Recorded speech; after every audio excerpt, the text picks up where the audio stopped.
rocket science. It is far more complex than rocket science. And it will take years to implement. And today, ladies and gentlemen, that revolution is gone. The global crisis has turned everything on its head. We have to reconfigure our economy. The human society is all about change, and we in Pakistan cannot stay with the status quo for long. We've done it for 60 years. We also have to accept change. So, in the final analysis, our growth strategy is all about change. And I invite you to a change conference today. I'm now going to sit silently and listen to you people, and I hope something interesting will come out. Thank you very much.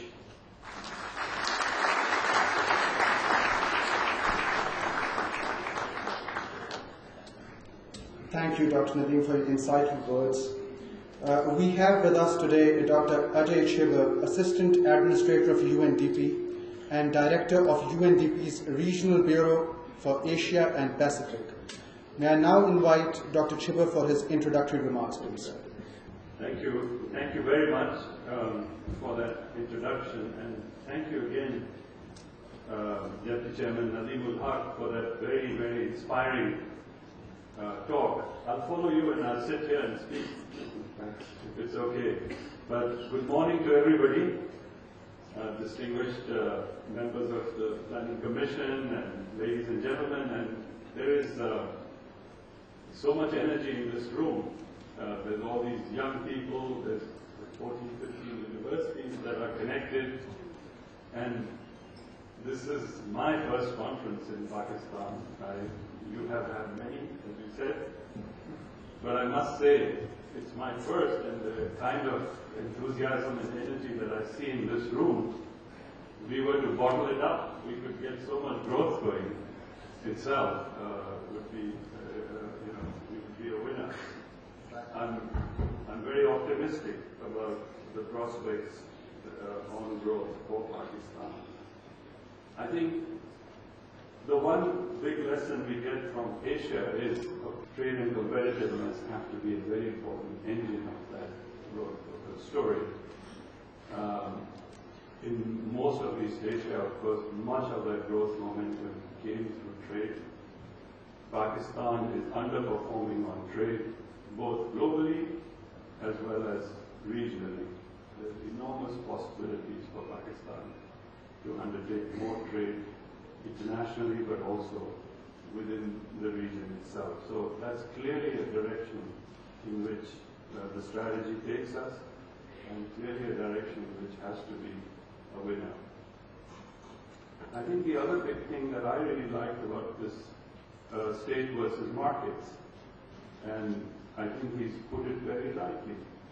I mean, I like the cricket analogy, but really the state cannot be a producer, and I think the more we can get away from that, and more we can focus the state on the things that it can do well, that is the answer. I also like very much the focus, of course, on cities, and as Deputy Chairman rightly points out, cities are the engine of growth in most parts of the world. And I think unshackling that energy by de-zoning and the kind of issues that are raised in the report, and I know you will have a more active discussion on this going forward, is going to be very important. Pakistan sits in a region where natural disasters form a regular part of life. We've had the earthquake in Pakistan in 2005, we had the floods last year. What we have observed with these disasters around the region is that as people come out of poverty, if not well taken care of, with disasters people can fall back into poverty. This new growth strategy, in my mind, really proposes to put the dynamic sectors and forces and resources of Pakistan in front of this steering wheel. It's a forward-looking strategy. It is a strategy that focuses on young brains, on the youth, on people in the universities that are listening to us today. But at the same time, we on our side at UNDP are about to reach agreement. We have reached an agreement. We will sign tomorrow a memorandum of understanding with the Planning Commission to establish a new growth center in Pakistan, which will help both in thinking through some of these issues going forward, but also in helping with laying the framework for the implementation of this new growth strategy. So thank you very much, and it's an honor to have been here with you, and thank you again.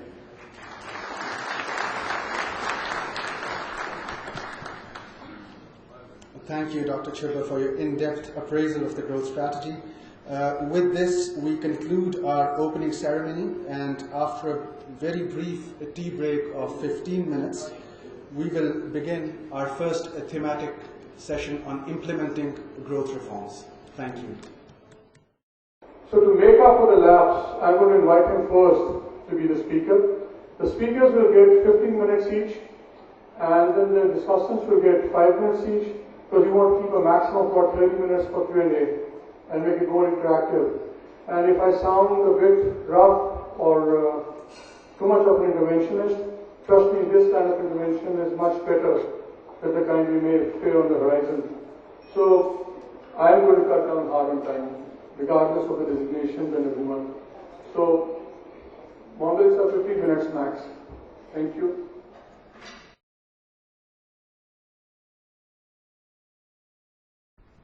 Entrepreneurship, human capital, is the basis that we need for competition. I believe that the morning session must have established that we need a new strategy for the growth in this country. So I will not dwell upon that. I'll focus on openness and competition. And the theme will be that we as a nation, over the last so many years, have only rewarded the financial capital. And because of that short-sightedness, because of rewarding only the financial capital, where we do not value human talent, we have not been able to create a competitive environment. We have seen periods of high economic growth, primarily when we have been receiving foreign assistance. We cannot continue that way. We have to look at the internal flaws, and we have to identify the weaknesses within the system. And the one thing which came out very prominently among all the speeches and the discussions was entrepreneurship. We need to encourage businesses in this country. We need to encourage entrepreneurship in this country. And for that, what do we need? We need vibrant markets. We need a financial market which can provide financial capital to people with talent and people who have ideas. Without financial capital, it is just not possible to set up businesses. And secondly, we need to reduce interest rates in this country. We are in a very high interest rate regime right now, because of which there's no motivation to take that extra risk to invest in businesses. Besides these two, legal infrastructure needs to be improved. Policies have to be consistent across the board. And we need to come up with ways whereby trade can be promoted with our neighboring countries. We need to think about various factors, and frankly, it is not as difficult today as it would have been 10 or 15 years ago. So let us all think about it, continue discussing, and give the ideas to decision makers, and inshallah we'll be able to achieve competition and eventually economic growth. Thank you very much.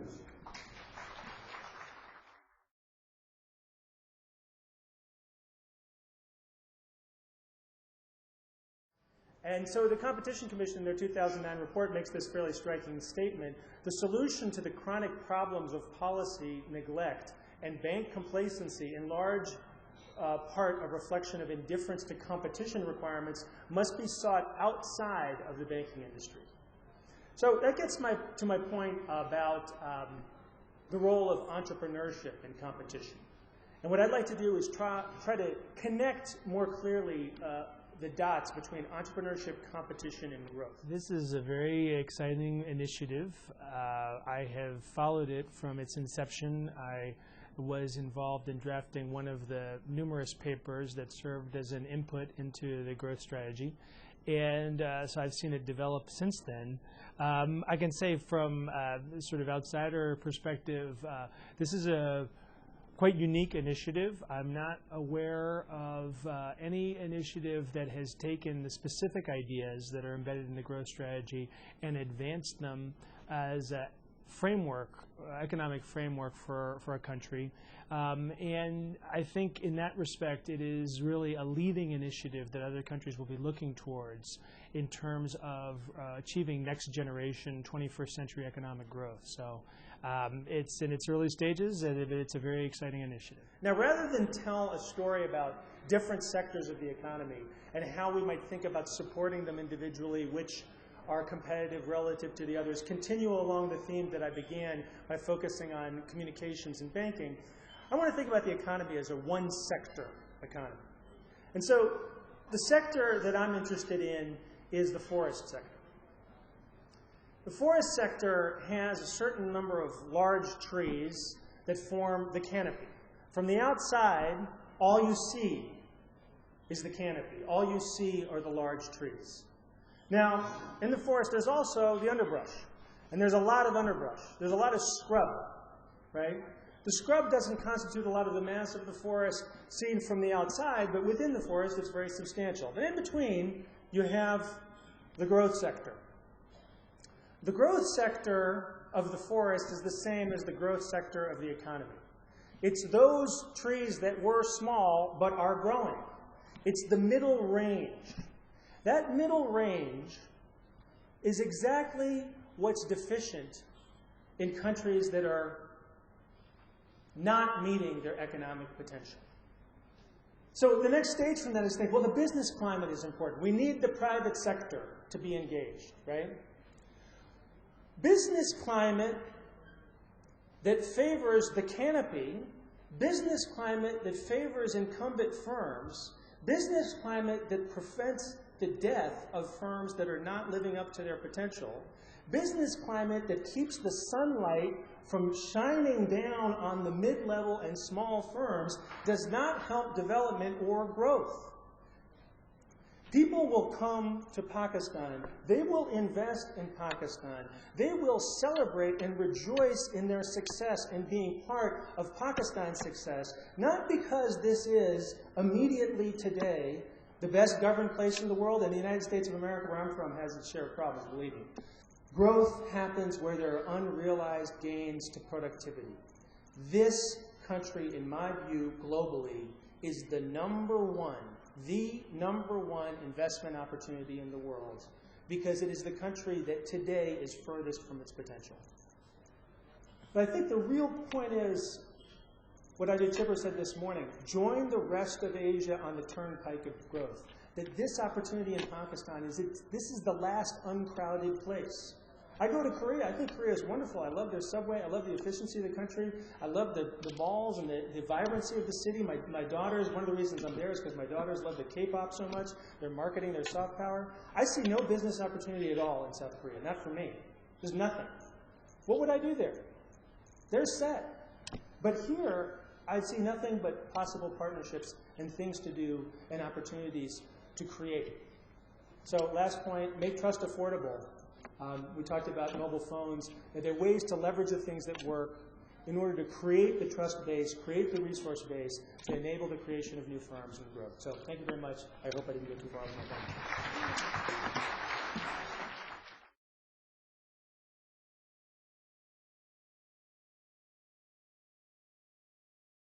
For the national priority for 2010, we identify from that 11, we go down to the 369 action plan.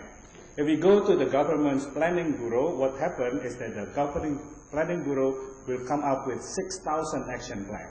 Definitely 6,000 is very difficult to monitor. But then we look into what are the most strategic things and identify that and put that into our monitoring system. So we identify what to monitor in what area, and those area becomes what we will call